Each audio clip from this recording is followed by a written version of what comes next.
this bill. Thank you, sir. Thank you. माननीय दीपक प्रकाश जी, सभापति महोदय, 5-6 मिनट। खान और खनिज विकास रेगुलेशन संशोधन बिल के समर्थन में खड़ा हूं। सबसे पहले मैं प्रधानमंत्री सम्मानित नरेंद्र मोदी जी को बधाई और अभिनंदन करना चाहता हूं। साथ साथ में खान और खनिज मंत्रालय और मंत्री जी को भी मैं अपनी ओर से दिल की गहराई से उनका अभिनंदन और बधाई देना चाहता हूं इस विधेयक को लाने के लिए। यह विधेयक की आत्मा में भारत की आत्मनिर्भर भारत बनाने का संकल्प है। यह विधेयक में समर्थ भारत, शक्तिशाली भारत बनाने का संकल्प है। ये विधेयक make in India, make for India और मेक फॉर ग्लोबल का उसकी आत्मा में निहित है ये विधेयक।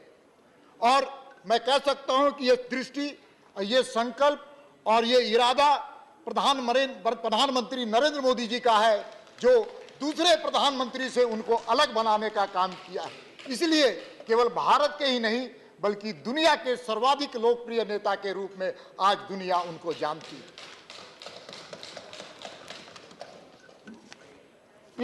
इस संकल्प के संदर्भ में, इस विधेयक के संदर्भ में मैं खास करके उन दिनों को मैं बैठ करके याद कर रहा था जब देश की जनता ने, और खास करके मैं झारखंड से आता हूं, रत्नगर्भा भूमि से मैं आता हूं, वहां पर कोयला और अन्य प्रकार के खनिज संपदाओं का भंडार है। इसलिए उस क्षेत्र को मैंने देखा है कि 2014 के पहले यूपीए की सरकार थी और यूपीए की सरकार ने किस प्रकार से कोयला ही नहीं सभी खनिज संपदाओं को लूटने और लुटवाने का काम किया था। और केवल दीपक प्रकाश जी, हाँ, इसी पर सर थोड़ा जोड़ना जरूरी है सर। इसलिए कि आज जो लोग जो 2014 के पहले खनिज संपदा को लुटवाने का काम करते थे, जिन्होंने देश के चेहरे पर काला धब्बा लगाने का काम किया था। आपको रूल्स प्रोसीजर मालूम है, उसके तहत 110 और कोयला घोटाले में सर मैं विषय पर ही आ रहा हूं सर, मैं विषय पर ही मैं आ रहा हूं सर, जिसने कोयले के घोटाले में कीर्तिमान खड़ा करने का काम किया था। और मैं कह सकता हूं कि उनके समय में लुटवाने का भी काम किया और आज सीना जोरी करके देश के सामने अपना विकृत चेहरा भी दिखाने का काम रेयर मिनरल्स के बारे में भी है। Please come on the subject. मैं केवल इतना ही कहना चाहता हूं सर, कोयले घोटाले। आप सब्जेक्ट पे नहीं आएंगे तो आपकी बात रिकॉर्ड पे नहीं जाएगी।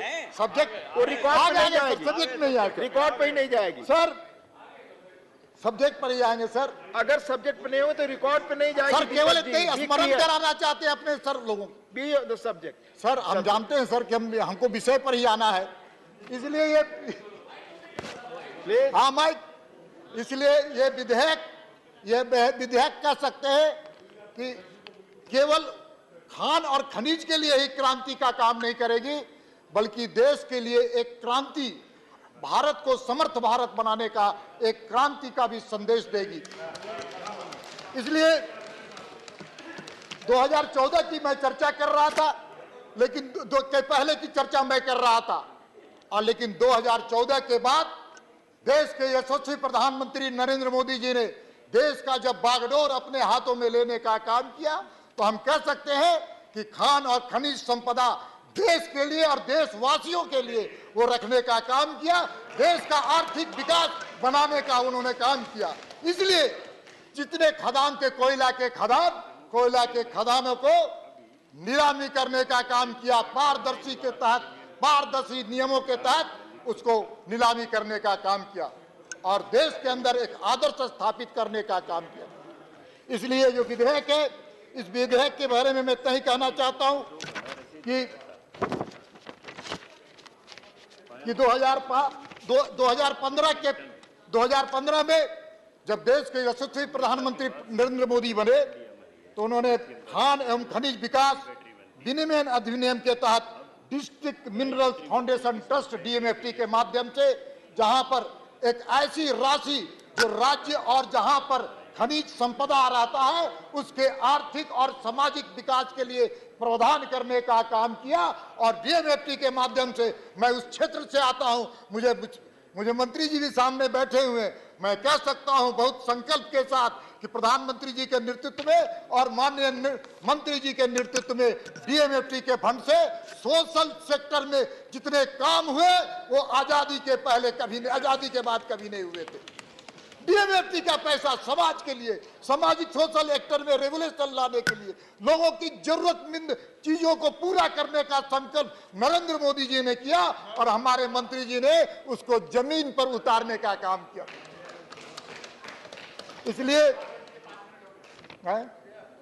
हो गया पूरा, आपस में बात नहीं। आदरणीय सभापति जी, इस बिल में पहले CLIML लाइसेंस पहले से दिया जाता था, लेकिन इस बिल के अंदर एक एक्सप्लोरेशन लाइसेंस देने का अलग से नियम किया गया, और वो भी कैसा, ऐसा कि ट्रांसपेरेंसी और अकाउंटेबिलिटी के साथ अब नया एक्सप्लोरेशन जो लाइसेंस दिया जाएगा, इसके लिए भी मैं आप बधाई देना चाहता हूं और अभिनंदन देना चाहता हूं। हम जानते हैं कि पीएल के लाइसेंस में और सीएल के जो लाइसेंस पहले मिलता था उसमें भ्रष्टाचार की बदबू आती थी 2014 के पहले, और 2014 के बाद जब ये एक्सप्लोरेशन लाइसेंस दिया जाता है तो उसको हम कह सकते हैं देश के हित के लिए, मिनरल्स के हित के लिए और इंडस्ट्री के हित के लिए किया जाता है। दोस्तों, हम जानते हैं कि यह संशोधन विधेयक में 12 परमाणु खनिजों की सूची में से 6 खनिजों को हटाने, एक मिनट में खत्म करिए, खनिजों का हटाने का प्रस्ताव है।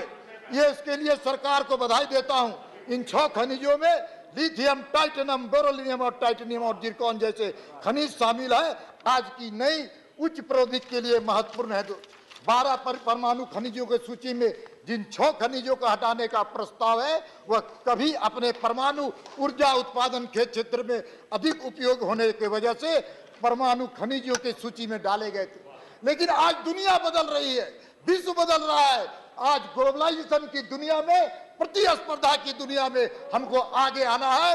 इसलिए उन वैसे जो चीजें रखा गया था, जिन खनिज चीजों को रखा गया था, उस खनिजों को हटा करके दुनिया के अंदर हम प्रतिस्पर्धा में आएंगे। और जो चीजें हमको आयात करना पड़ता था, जिन चीजों का आयात करना, बस खत्म कर दें। बस इतना ही कहकर मैं अपनी वाणी को धन्यवाद सभापति, मुझे हर से धन्यवाद, माननीय प्रधानमंत्री धन्यवाद माननीय दीपक जी, धन्यवाद। हमारे देश में जो क्रिटिकल खोज, उत्पादन और प्रसंस्करण के लिए अनेक महत्वपूर्ण कदम उठाए गए। मुझे आशा है कि खनिज के क्षेत्र में दूरगामी परिणाम लाने वाले इस दीपक जी, मुझे दूसरे वक्ता को बुलाना पड़ेगा। समर्थन दीपक जी, माननीय सदस्यगण, मेरा आग्रह है, आप अच्छी तरह जानते हैं ये बिल कितना महत्वपूर्ण है, रेयर मिनरल्स, अर्थ मिनरल से संबंधित है। विषय पर बोलिए तो और ज्यादा अच्छा होगा, प्लीज। माननीय कनक मेदला रविंद्र कुमार, माननीय कनक